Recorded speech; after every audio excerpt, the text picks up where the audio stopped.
સાથી મિત્રો, અખંડ ભારતની આપણે જે કલ્પના અને જે વાત કરીએ તો અત્યારે જે ચાલી રહેલું અહીંયાથી આમ જોઈએ તો સિઝન છે આપણું ચોમાસું, એની અંદર વાત વધારે રહેતો હોય છે અને વરસાદનો માહોલ. એની અંદર આપણે આગળ જઈએ તો શ્રાવણ મહિનાની અંદર આપણે શું શું આવી રહ્યું છે તો બે મુખ્ય તહેવારો છે આપણા, જન્માષ્ટમી અને રક્ષાબંધન. એ ટાઈમમાં આપણે શું કરતા હોય છે, એક તો રક્ષાબંધન અને આપણે મંદિરોની અંદર ભક્તિના પૂર ઉમટ્યા હોય છે, બધું જ હોય છે. વરસાદની અંદર જે આપણે કૃષ્ણજીનો જે જન્મ થયો તો આજે વાસુદેવ જે એને લઈ જઈ રહ્યા છે એ જે આપણે આજે એકદમ મુશળધાર વરસાદનું જે વાતાવરણ આપણે સમજી શકાય કે જન્માષ્ટમી અને રક્ષાબંધનના ઉત્સવો આપણા જીવનમાં કેટલો ઉત્સાહ પૂરતા હોય છે.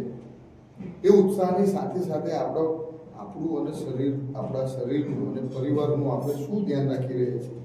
તો આવા પવિત્ર મહિનાની અંદર આપણે નાનું મોટું એવું વિચાર કરીને આપણે ખાસ સ્ત્રીઓને નમ્ર વિનંતી છે કે આપણે રસોડાની અંદર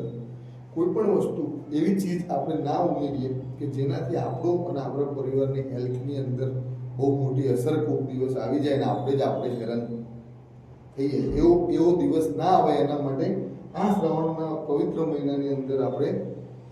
નાના મોટી રીતે મજબૂત થઈએ અને આપણે કિચન કંટ્રોલનો અમારો જે પ્રયોગ છે અને રસોડાની અંદર જે અમે જગ્યા માગી રહ્યા છીએ કે સ્વસ્થ ઘર અને સ્વસ્થ કુટુંબનો સાથી એટલે ગૌશ્વમ, તો એની અંદર તમે પણ સહભાગી થાઓ, પધારો, મુલાકાત કરો અને અમારી ચેનલને સબસ્ક્રાઈબ અને શેર કરો અને આજીવન તંદુરસ્ત